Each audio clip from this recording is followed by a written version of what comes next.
Dear students, welcome to Tungal online classes. Today, let us start with one new chapter, that is evolution, right? So what do you mean by evolution? How it has taken place on this earth? So how it occurs, right? So all these are the things that we are discussing in this chapter now. So what do you mean by evolution? Before going to see the definition of evolution, we must know what is the meaning of this word evolution. So this is the word which comprises two words. One is E and another one is O, right? So these two words together form the word evolution, right? So then what do you mean by E? E means out. O means rolling, right? So rolling out, it means rolling out. What do you mean by rolling out? The meaning of this word is somewhat different over here, right? What do you mean by rolling out? So this is nothing but, here I would like to draw one diagram over here. Through that diagram I am going to explain what the meaning of this evolution is. See here, basically the origin of life on this earth, when it took place, that moment, so the organisms were very simpler in their form, right? Usually they were primitive organisms, right? The life was primitive one, means they were in the form of primitive organisms like prokaryotes, and later they evolved themselves into eukaryotes, and those eukaryotes were basically unicellular in nature, and later they became multicellular microscopic organisms, and afterwards microscopic to macroscopic they became, right? So afterwards the plants were larger in size, and even the animals were larger in size, like invertebrates, right? And later vertebrates were formed. This is how the complexity of the organization of the body of the organisms that goes on increasing, right? So the same thing is rolled over here. So how it is rolled over here? See here, this point itself is a primitive organism. So from this point, the little bit prokaryotes to eukaryotes, and afterwards eukaryotes to multicellular organisms. Multicellular organisms ultimately they form invertebrates, and vertebrates ultimately. Here we take vertebrates. This is vertebrates. This is prokaryotes. Here eukaryotes. Like this, multicellular organisms. Like this. So the complexity of the organization of the body that goes on increasing, and ultimately the body of the organisms, that is vertebrates, especially mammals. Mammals, you consider the body of the organisms that became very complex enough, right? So when we go on rolling out this circle, so we'll have to roll out this circle. What it suggests us? That suggests us that how did the life originated on this earth? How life originated on this earth, we'll come to know ultimately at this point, right? So now all the organisms are existing on this earth in these forms, right? So they are more complex organisms. So before these organisms, whatever present, when we go on searching this way, ultimately we'll come to know, so how was the primitive organism, right? So how the primitive life was, right? How it originated. All such kinds of questions are answered over here. So this history of the story of the life forms on this earth is nothing but evolutionary biology. Right? What do you mean by evolutionary biology? It is the study of the story of the living forms or life forms is called as evolutionary biology. Right? That is the same thing what we are studying now. I hope you have understood the meaning of this evolution now. What do you mean by E? That is out, and O means roll. Rolling out. Rolling out of what? The history of origin of life on this earth. How the life forms have been changed at regular intervals of time since the origin of the primitive life on this earth took place. Right? So this is the meaning of this evolution. Right? I hope you have understood now. Right? Then, so what is the definition of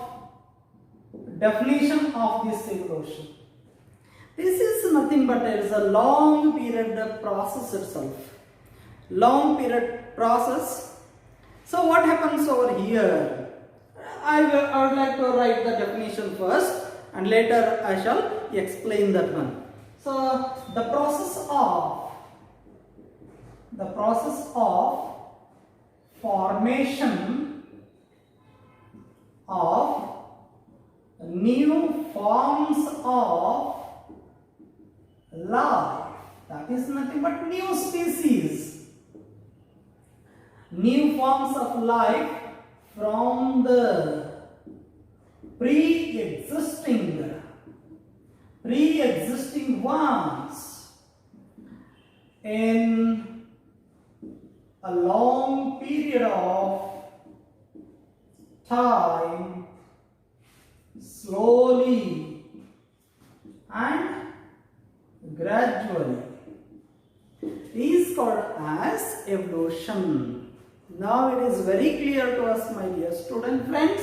So what is this evolution?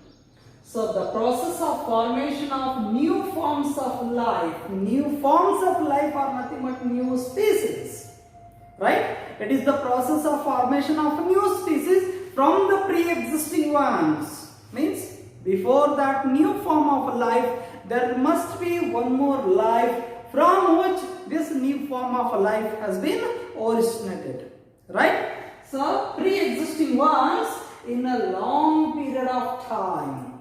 It does not take 1 minute, 2 minutes, so hours together, so months together. It takes place years together. That's to millions of years it takes just to change from one form of life to another form of life. Okay, now I hope you are so clear with this process of evolution, I hope. Right? So the process of formation of new forms of life, that is new species from the pre-existing ones in a long period of time, slowly, not very fast enough, slowly and gradually, right? So this is nothing but evolution. I would like to quote one example over here. One example. Archaeopteryx, the name of the bird you might have heard, right? Which lived in Jurassic period, right? Archaeopteryx. Archaeopteryx is the name of the bird which lived in Jurassic period. It had both reptilian as well as avian characteristic features. It has reptile characters as well as birds characters. Both the characters were seen in the same bird. We cannot say it is bird completely. It is one animal which links between two groups of animals. What are those two groups of animals? One is reptiles and the other one is birds. It has both the characteristic features. Then what are the reptilian characters present in these Archaeopteryx? The reptilian characters were jaws were present. Well developed jaws were present and later one more important point, there is a caudal tail was also present in this one, right? So jaws were present and caudal tail was also present in this bird, Archaeopteryx. And what is avian character? That is bird character. So the mouth was big. It had a beak. It had beak, right? And it had well developed wings. Wings is an indication of avian character, right? So this is how from some of the reptiles the origin of birds took place. That is nothing but that one form of life that changes to another form of life took long period of time, and this bird is the best example that says that from the reptiles birds were found, right? This is nothing but evolution. This is the process of formation of new forms of life, that is new species of life, right, formed from the pre-existing ones in a long duration of time, slowly and gradually. One more example we can quote for this one, that is African lungfish coelacanth. Coelacanth is one best example, which is a link between fishes as well as amphibians. Fish character, it was there in the water, and it has well developed lungs. It would respire with the help of lungs when it comes out of the water. So what it shows, it is also linked between fishes and amphibians, right? So that is showing that from the fishes origin of amphibians took place. So this is also the best example that shows how this evolution has taken place and what is this evolution, right? And here we come across many number of changes in the form of the body of the animals or the organisms that we come across since millions of years, right? For the last millions of years, the one form of body of the organism that goes on changing in another forms. All those changes have been taking place for the last millions of years. And recently one article had been printed. What is that article saying is, so the form of the body of the human being is also going to be changed after millions of years, right? What it suggests? Evolution that take place. There are certain changes in the genetic material of organisms is taking place. That's why, so one form of life that changes to another form of life in a long duration time, slowly and gradually, that is nothing but evolution. Now I hope you are so clear with the meaning of this word evolution as well as definition of this evolution. Okay. Then the question arises, how basically the life originated on this earth? This is the basic question what arises in our mind. So how did life origin on this earth is the question.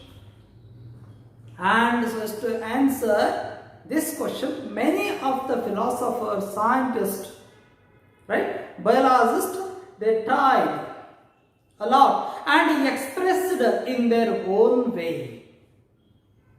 And all of themselves became the principles or the theories.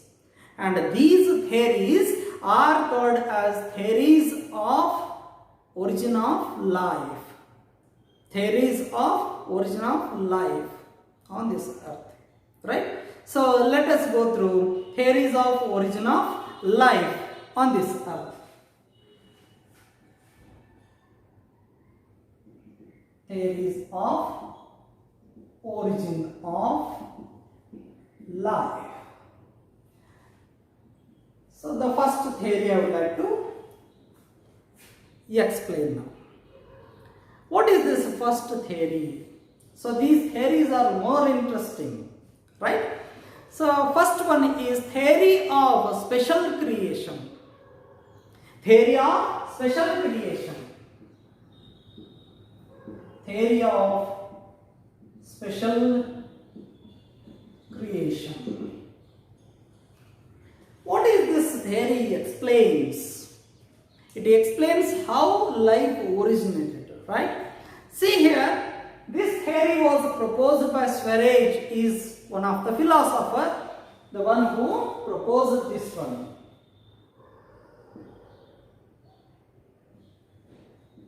Swaraj is the name of the philosopher, the one who proposed this theory, that is theory of special creation. According to this theory, the life originated from supernatural power called God. Right? The life or this diversity or the biodiversity which is existing on this earth was made by supernatural power called God. Who created us then? God created us then. Right? According to theory of special creation. Okay? Right? What this theory says? According to this theory, origin of life or the formation of life that took place from supernatural power. Supernatural power called God. God has created us. God has created all these organisms on this earth. Okay. So, here it is mentioning that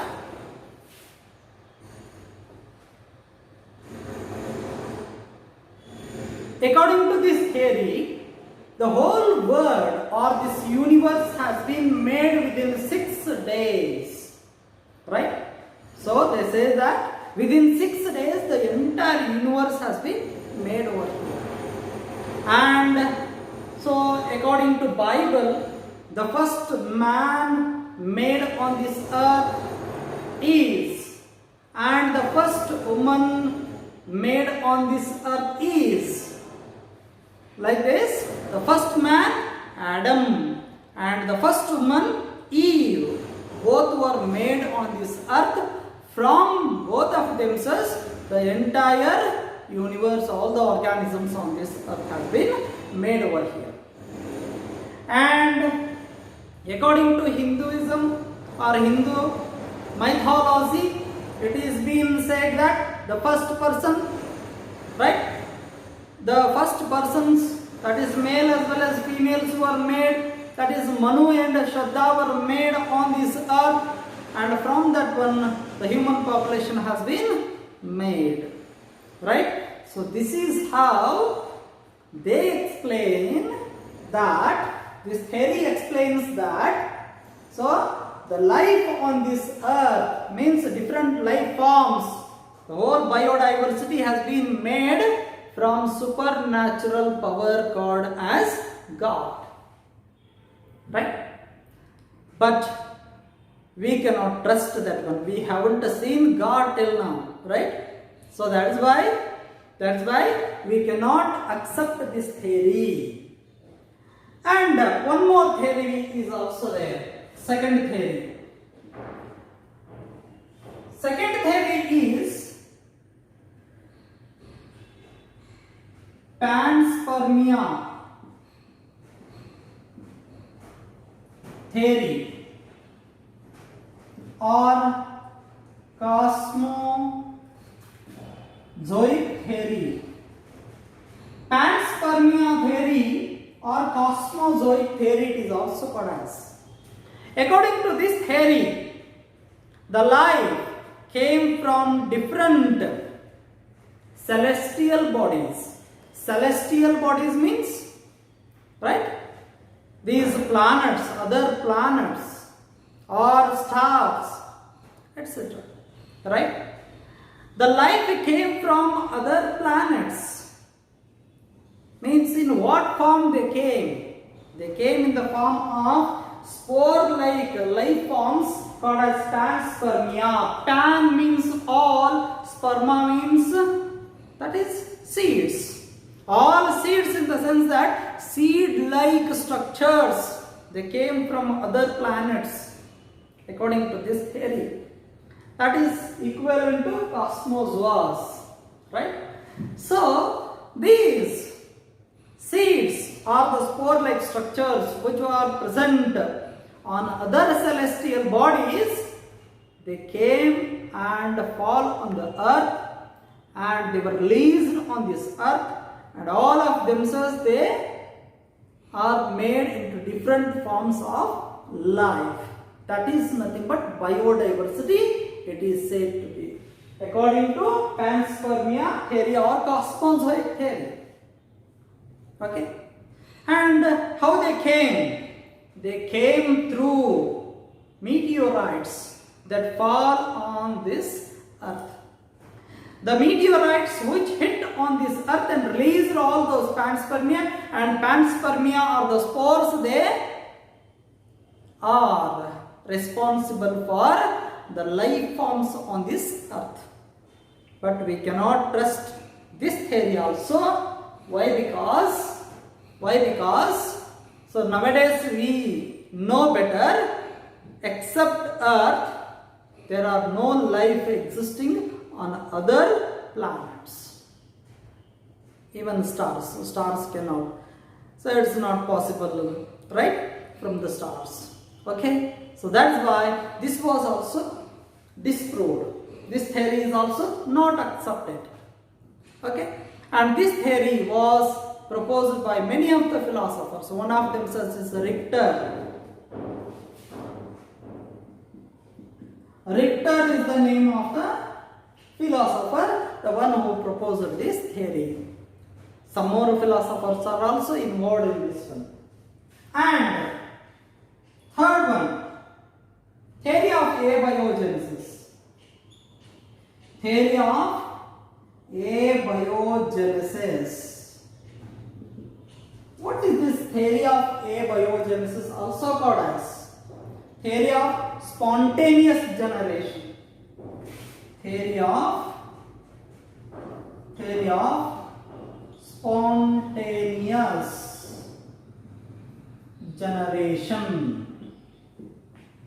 Theory of spontaneous generation.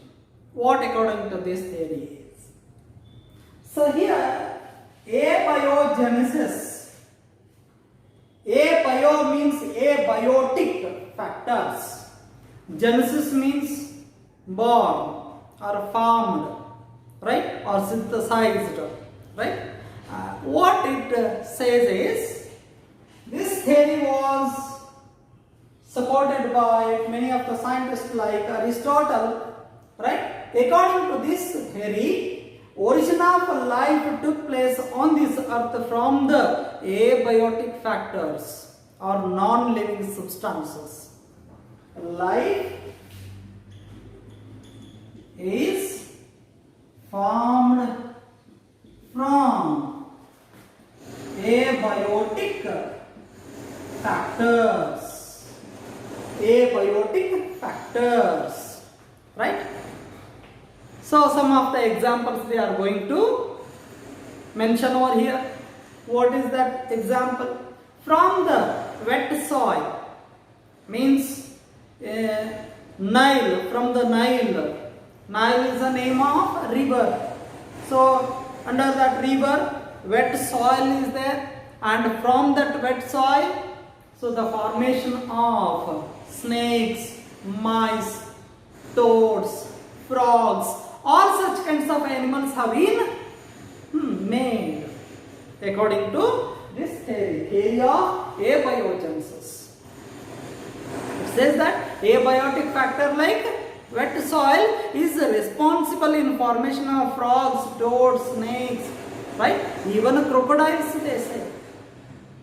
Right? Is it possible? Not possible. Right? So, in the same way, one more scientist, Hammond, he says that, so from the shirt, right, from the cloth, that is the shirt with sweat, when it is kept under the soil for about 21 days, there rise many number of organisms. Organisms were made from the shirt with sweat. Then what is the sweat and shirt? What is the relation between these two? He says, according to this theory, sweat is called as active principle, and that is nothing but it is the capacity which can convert this shirt into organisms, right? That kind of active principle is responsible for conversion of abiotic factors into biotic factors. This theory says like this. Is it acceptable one? No. There is no chance of acceptance of such kinds of theories. Abiogenic theory was also disproved by some of the scientists. Francisco Redi, Spallanzani, right, as well as Louis Pasteur are the three scientists, the one who made one more theory so as to disprove this theory, and that theory is named as biogenic theory. That theory is named as biogenic theory, right? And that biogenic theory, what it explains is life begets life. What do you mean by life begets life? That is nothing but the origin of new life take place from the pre-existing ones. Right? This is proved by these three scientists, how they proved, and what are other theories of origin of life. Let us see in the next period. Thank you.